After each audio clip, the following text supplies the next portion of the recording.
무여별전 묵현의 아이 3편 기이한 내공 뜻밖의 사고 첫 번째 반전. 산장의 지붕 위로 맺힌 이슬이 또르르 굴러 떨어질 때 묵현은 이미 몸을 풀고 있었다. 허리 정도 높이의 통나무를 양팔로 번쩍 들어 올렸다가 내리치고 장작을 한 손으로 던져 공중에 띄운 뒤 곧장 회전해 발등으로 밀어냈다. 동작은 매끈했지만 마지막 마무리에서 늘 어딘가 삐끗했다. 허리. 산장 문턱에 기대선 진무현이 짧게 외쳤다. 허리로 받치고 발끝으로 풀어. 팔로만 하니 기운이 흩어진다. 묵현은 씩 웃었다. 예. 팔은 보기 좋지 않습니까? 사부. 보기 좋으면 뭐하느냐. 살리려면 허리를 써라. 말끝에 미약하던 바람이 갑자기 숲을 헤집고 지나갔다. 나뭇잎이 한꺼번에 몸을 떨었다. 산 아래쪽 골짜기에서 길고 낮은 울음이 번졌다. 멀리 더 멀리서 또 다른 울음이 화답했다. 묵현은 본능적으로 고개를 돌렸다. 늑대군요. 두 마리 냄새가 아니다. 진무현의 눈빛이 굳었다. 산허리에서 밀려오는 기운이 거칠다. 뭔가에 쫓기거나 혹은 누군가에 의도적으로 몰아넣었거나. 누가 늑대를요? 강호에는 짐승보다 더한 것들이 많지. 묵현은 대답 대신 숨을 들이마셨다. 단전의 바늘 끝 같은 열이 콕 박히더니 서서히 뜨거운 물이 끓듯 퍼져 올라왔다. 몸속에서 작은 푹이 탕탕 울리는 듯한 진동이 일었다. 이상하다. 그는 가슴께를 눌렀다. 피부 밑에서 불씨가 깜빡였다. 사부님, 오늘따라 기운이 좀. 끝맺기도 전에 숲 가장자리가 갈라졌다. 검푸른 그림자들이 낮게 웅크렸다 폈다. 20 남짓 혹은 그보다 많았다. 굶주림이 골격을 날카롭게 깎아놓은 늑대떼였다. 한 놈이 먼저 발톱으로 땅을 긁었다. 찢어진 흙냄새가 순식간에 퍼졌다. 물러서라. 진무현이 앞으로 한 걸음 나섰다. 목소리는 낮았지만 어딘가 공기가 살짝 떨렸다. 오늘은 내가 먼저 보인다. 그는 검을 뽑지 않았다. 대신 왼손으로 칼자루를 어루만지고 오른손을 허공으로 들어 천천히 가슴 앞으로 모았다. 손끝에 흰 빛이 실처럼 내려앉았다. 더 맑고 더 선명하고 더 뜨거운 빛이었다. 사부, 그건? 빛의 초식이다. 광은 칼이 될 수도 길이 될 수도 있지. 늑대들이 으르렁거렸다. 거친 숨이 흙먼지를 뒤흔들었다. 맨 앞에 우두머리가 갑자기 뛰어올랐다. 그 순간 진무현의 눈동자에 하얀 반사광이 번쩍 스쳤다. 빛 검술 제1장 광희 초식. 짧게 읊조리는 소리와 함께 그의 손에 모인 빛이 칼날을 타고 흘렀다. 뽑히지 않은 검이었으나 칼집 밖으로 길게 빛의 칼이 뻗어나갔다. 허공을 그어 내리긋는 순간 날카로운 광희가 반달처럼 펼쳐졌다. 소리가 없었다. 빛은 본래 소리 없이 자란다. 대신 눈앞의 공기가 매끈하게 잘려나가듯 갈라졌다.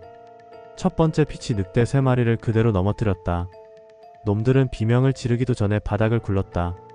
뒤따라 달려오던 넷이 주춤했다. 빛이 이마를 스치자 몸이 얼어붙은 듯 발을 딛지 못했다. 광희는 서슬퍼런 칼기와 다르게 죽음을 과장하지 않았다. 단정하게 마치 이미 예정된 이별을 알려주는 듯한 손길이었다. 두 번째 빛. 이번에는 수평이었다. 산장 기둥도 자갈도 상하지 않았다.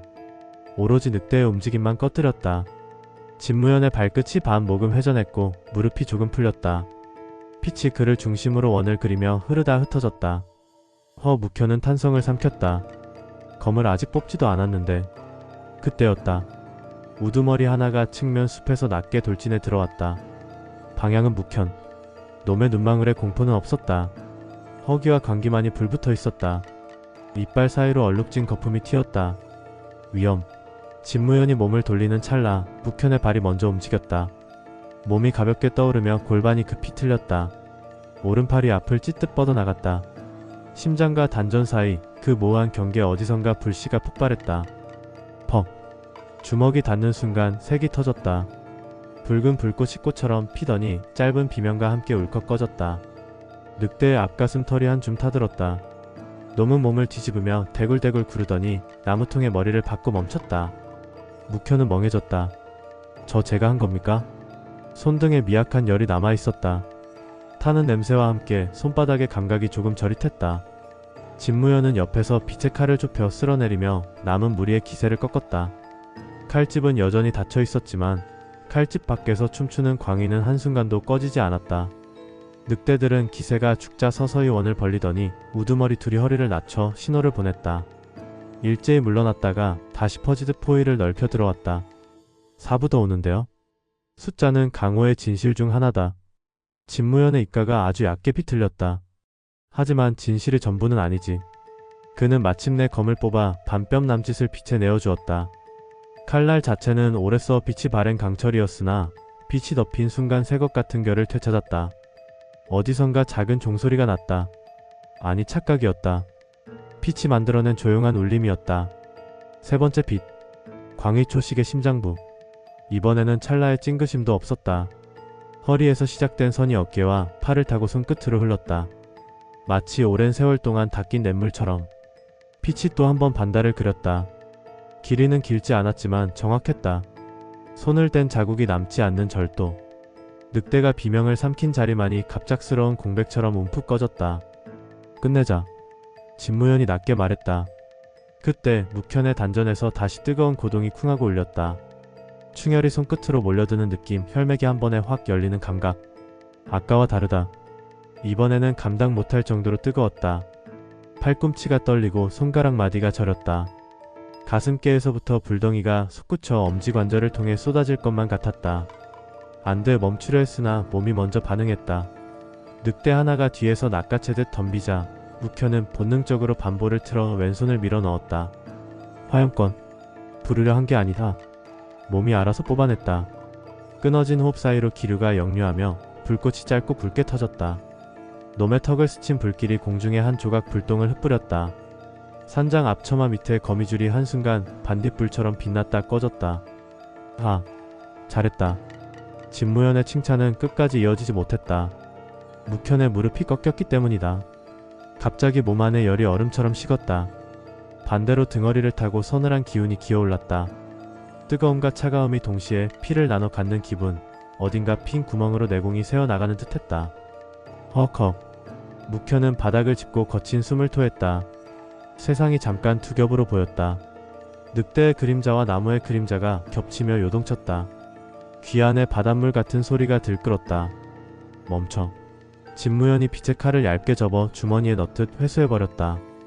광희가 사라지자 산중의 색이 한순간 칙칙해졌다. 그가 눈을 찡그린 사이 남은 늑대들이 부담을 느꼈는지 슬금슬금 뒤로 물러났다. 마지막 하나가 으르렁거리며 허공을 몇 번 긁더니 골짜기 쪽으로 사라졌다. 고요. 바람이 돌아왔다. 솔잎 사이를 지나가며 작은 바람방울을 만들었다가 터뜨렸다. 진무현은 무릎 꿇은 제자 앞에 천천히 걸어가 앉았다. 손. 묵현이 떨리는 손을 내밀었다. 손바닥 한가운데 보이지 않는 송곳으로 새긴 듯한 열점이 있었다. 살짝 누르자 불씨가 꺼지는 것처럼 춥게 식었다. 차가운 기운이 그 자리를 대신했다. 이런. 진무현의 눈빛이 복잡하게 흔들렸다. 불길이 꺼지면 그 자리에 서리가 앉는군. 내 몸 안의 기류가 서로 다투고 있다. 화가 솟았다가 얼음이 덮고 번개가 껴들어 결을 망가뜨린다. 무슨 말씀이십니까? 전 그냥 주먹을 뻗었을 뿐인데. 내가 뭘 했는지 안다. 그는 부드럽게 손을 놓았다. 문제는 내가 무엇을 썼는지가 아니라 누가 썼는지다. 방금 내 주먹은 내 것이면서 내 것이 아니었다. 묵현은 이해하지 못한 눈이었다. 내 것이면서 내 것이 아니다. 말을 찾기 전에 뱃속에서 또 한 번 작은 북소리가 쿵하고 울렸다. 이번엔 아프지 않았으나 낯선 기척이 단전에 손끝을 뗀 느낌이었다. 누군가 어둠 속에서 등을 스치듯 사내의 목소리가 미약하게 귓속을 맴돌았다. 깨어난다. 방금 뭐라고 하셨습니까? 나? 아무 말도 하지 않았다. 진무현의 시선이 순간 묵현의 배로 떨어졌다. 듣긴 했겠지. 너한테만 들리는 소리. 그는 자리에서 일어나 먼 산줄기를 바라보았다. 구름 사이로 나오는 햇살의 칼날이 능선 위를 사선으로 지나갔다. 빛의 끄트머리가 산장마당을 스치자 잠깐 전에 떠났던 광희의 잔상이 되살아나는 듯했다. 밥 먹자. 예? 취사부터 해야지. 쓰러지면 배고파진다. 진무현은 말없이 아궁이에 불씨를 옮겼다. 불은 금세 살아났다. 마른 솔방울이 타들며 기분 좋은 냄새를 냈다. 묵현은 그 불을 멍하니 보다가 갑자기 어색하게 웃었다. 사부 저는 불을 잘 쓰는 걸까요? 불은 내가 쓴 게 아니다. 그럼 누가요? 너 안에 누가? 그 애매한 대답이 오히려 명확했다. 묵현은 고개를 끄덕인 것도 젓는 것도 아니었다. 그저 눈을 내리깔았다. 불길이 작게 숨을 쉬었다. 어느 틈엔가 불씨 가운데 하나가 푸른빛으로 번쩍였다가 사라졌다. 그날 낮 늑대의 흔적을 치우고 장작을 다시 쌓으며 둘은 더 많은 말을 하지 않았다. 대신 동작이 말이 되었다. 진무현은 도끼를 잡는 각도를 고쳐주었고 묵현은 허리를 단단히 세웠다. 불씨처럼 작게 솟구치는 기운을 어찌 달래고 언제 흘려보낼지 손끝으로 배우는 시간이었다. 해가 기울 즈음 하늘에 구름이 모여 검푸르게 뭉쳤다. 첫 방울이 떨어지자 산은 금세 장막을 갈아입었다. 비냄새가 흙과 이끼를 한데 모아 코속 깊이 투척했다. 바로 그때 숲끝에서 딱하고 마른 가지 꺾이는 소리가 들렸다. 평범한 소리였으나 두 사람의 어깨에 엷은 긴장이 얹혔다. 늑대가 돌아온 소리와는 달랐다. 무게감이 가벼웠고 그러나 리듬은 이상하게 일정했다. 또 한 번 나무와 나무 사이 사람 키보다 약간 높은 위치에서 무언가가 나뭇가지를 밟고 지나는 소리. 비가 소리를 먹었는데도 선명했다. 손님이군. 진무현은 빛 대신 평범한 칼빛으로 검을 반쯤 뽑았다. 비에 젖은 칼등이 희미하게 하늘빛을 반사했다. 늑대 몰입꾼일 수도 그냥 길 잃은 산 사람일 수도 있지요. 묵현이 낮게 말했다. 길 잃은 산 사람은 저렇게 움직이지 않는다. 발목이 방향을 안다. 한 줄기 그림자가 비막을 가르며 미끄러져 나왔다. 삿갓 젖은 도포 검은 장갑. 얼굴은 거의 보이지 않았다. 산에는 산장과 일정 거리를 둔 채 멈춰섰다. 비가 그 둘 사이를 촘촘하게 메웠다. 여기 사람이 사는 줄은 몰랐어. 사내가 말했다. 목소리는 젊었다. 그러나 숨결에는 연륜이 깃들어 있었다. 사람이 사는 게 싫으면 산을 비우든지. 진무현은 무덤덤했다. 사내가 웃었는지 빗줄기 사이 어딘가에서 얇은 기침 소리가 섞였다. 오늘 낮 늑대들이 이유 없이 들끓었지요. 이상하게도 어느 방향으로만 몰려갔어. 마치 누군가가 길을 밝혀준 것처럼. 사내의 시선이 묵현의 손에 스쳤다. 붉은 빛으로. 묵현의 목구멍이 말라붙었다. 진무현이 한 발 앞으로 나섰다. 이 산은 산의 뜻대로 산다. 하, 산의 뜻이라. 듣기 좋습니다. 사내가 고개를 쳤쳤다. 삿갓 아래에서 잠깐 흰 눈자가 번쩍했다. 하지만 강호는 강호의 뜻대로 흘러가지요. 삿갓 아래에서 무언가가 비처럼 흘러내리더니 그의 발치에 동전만 한 빗점이 툭 떨어졌다. 오래된 부적의 재였다. 비에 젖은 재는 금세 흙과 엉겨 붙었다. 챗밥 가운데 아주 미세한 글씨가 번졌다. 묵현은 한 글자를 읽었다. 봉. 그 순간 단전이 끓었다. 아니, 끓는 것을 넘어 마치 문이 덜컥 잠겼다 풀렸다 하는 것처럼 요동쳤다. 뜨거움이 치솟는 동시에 재처럼 차가운 것이 뱃속에서 가라앉았다. 반대 방향으로 당겼다. 몸속의 기운이 서로를 씹어먹는 싸움을 시작했다. 이웃. 그는 무릎을 굽혔다. 손끝에서 제멋대로 불씨가 튀었다가 이내 서리로 덮였다. 불꽃이 흩날린 자리마다 하얀 김이 피어올랐다 사라졌다.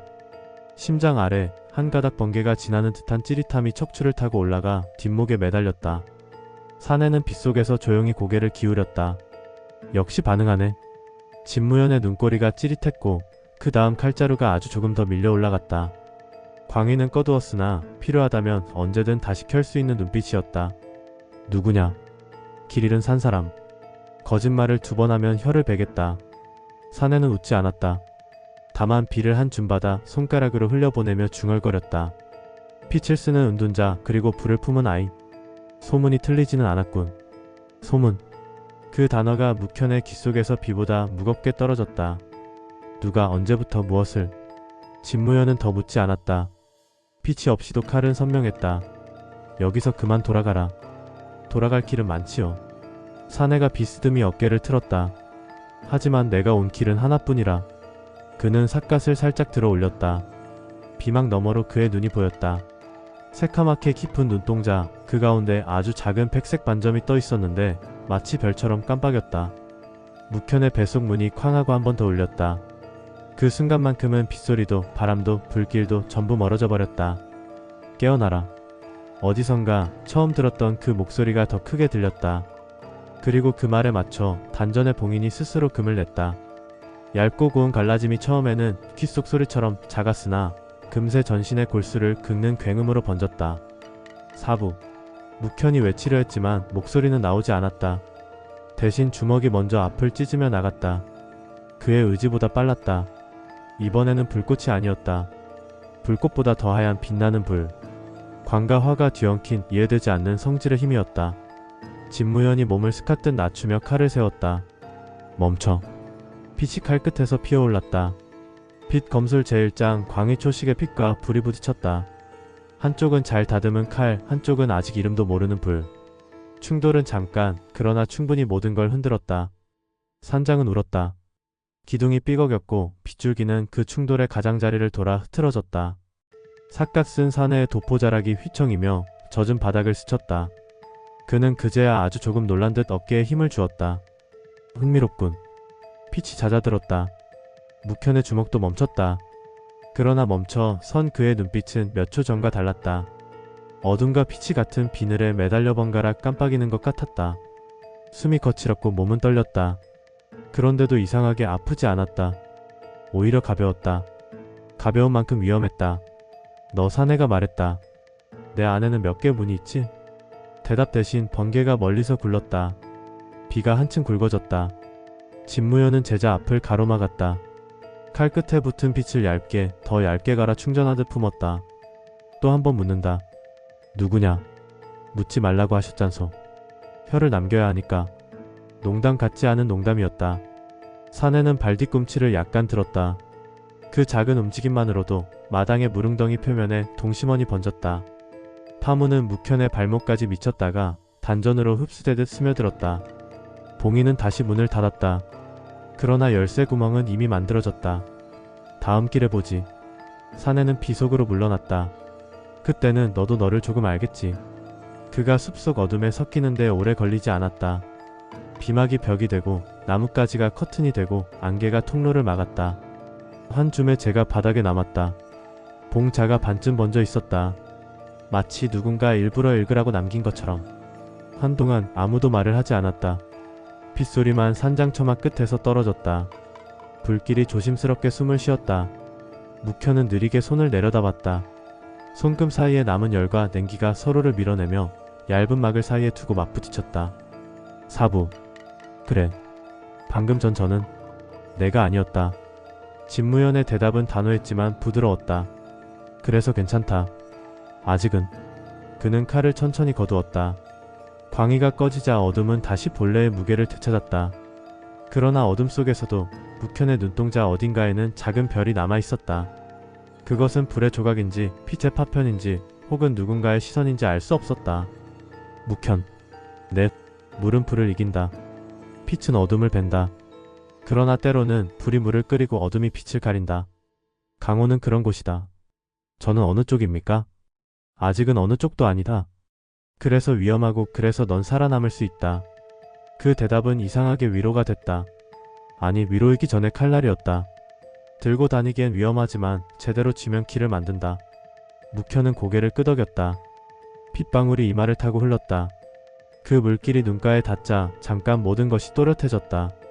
그날 밤 잠들기 전 마지막 불씨가 꺼질 때까지 그는 손을 펼쳤다 쥐었다. 불이 날 듯 말 듯, 얼음이 맺힐 듯 말 듯, 번개가 지날 듯 말 듯. 모든 것이 뜻으로만 머물렀다. 확실하지 않은 것들 사이에서 단 하나 확실한 것은 심장의 고동뿐이었다. 쿵, 쿵, 쿵. 그리고 바로 그때 산의 반대편에서 울음소리가 터졌다. 늑대의 울음이 아니었다. 사람의 목소리였다. 그러나 짐승보다 깊고 길었다. 절벽을 타고 넘어온 그 소리는 마치 오래된 수문이 열리는 소리 같았다. 묵현은 눈을 떴다. 진무현은 이미 문 밖에 서 있었다. 그의 손끝에 아주 얇은 빛의 선이 매달렸다. 들었느냐? 예. 내일 산을 한번 내려가야겠다. 왜요? 묵현의 질문은 너무 순수해서 답을 듣기도 전에 아려웠다. 진무현은 조금 웃었다. 아주 옅고 슬픈 웃음이었다. 강우가 우리를 올라오고 있으니 우리가 먼저 내려가야지. 그는 뒤돌아 산 그림자를 바라보았다. 비는 여전히 내리고 어둠은 여전히 짙었다. 그러나 아주 멀리 구름 사이로 한 줄기 빛이 가느다랗게 내려왔다. 빛은 마당의 봉체 위에 닿았다. 그 순간 번진 획이 잠깐 깨끗해졌다가 다시 흐려졌다. 묵현은 알 수 없는 예감을 삼켰다. 내일, 아니 아마 다음 순간부터 자신이 아는 모든 뜻들이 곧으로 바뀌리라는 예감. 그리고 그 곧은 누구의 뜻도 아닌 자신의 뜻으로 바뀌리라는 예감. 그가 눈을 감는 데에 시간이 오래 걸렸다. 잠은 얕고 꿈은 깊었다. 꿈속에서 그는 자신이 절벽 끝에 서 있다는 것을 알았다. 아래로는 바다가 있었다. 불꽃과 얼음과 번개가 동시에 솟구치는 바다. 그 바다 한가운데 검은 달이 떠 있었다. 달 위에는 낯익은 글씨 하나가 서 있었다. 봉. 그 글씨가 갑자기 갈라졌다. 균열에서 흰빛이 줄기를 내렸다. 빛의 밧줄이 그의 가슴과 단전을 한꺼번에 휘감았다. 아프지도 뜨겁지도 않았다. 다만 헤어날 수 없게 단단했다. 어딘가에서 목소리가 속삭였다. 열자. 묵현이 손을 들려는 순간 누군가 그의 손목을 잡아내렸다. 어떤 따뜻한 그러나 흔들리는 손. 돌아보니 진무현이었다. 사부의 눈이 이상하게 젖어 있었다. 아직 아니다. 그 말과 함께 꿈은 부서졌다. 그는 숨을 삼키며 깼다. 창밖에 비는 이미 그쳤다. 그러나 산은 아직 젖어 있었고 어둠은 새벽을 낳기 직전에 색을 하고 있었다. 마당에는 밤새 누군가 다녀간 발자국이 반쯤 남아 있었다. 맨발이었다. 사람의 발이었으나 발가락 사이에 작은 발톱 자국이 있었다. 묵현은 담장을 넘는 초승달 같은 그림자를 보았다. 아니, 본 것 같았다. 아주 짧은 찰나였고 보지 않았다면 더 편했을 것 같은 무엇이었다. 그는 천천히 일어나 문을 열었다. 문 안쪽에는 물먹은 재로 적힌 글자가 있었다. 빗물이 그려준 획이었다. 하산. 그 한 글자의 뜻이 단순히 산을 내려가라는 말인지 아니면 봉인을 내려놓으라는 말인지 혹은 스승을 놓고 가라는 말인지 그는 알 수 없었다. 다만 심장이 전에 없이 정확한 박자로 뛰었다. 그리고 그 박자 사이사이에 어제와는 다른 무언가가 끼어 앉아 있었다. 그날 새가 울었다. 그리고 산이 답했다. 이제 시작이다.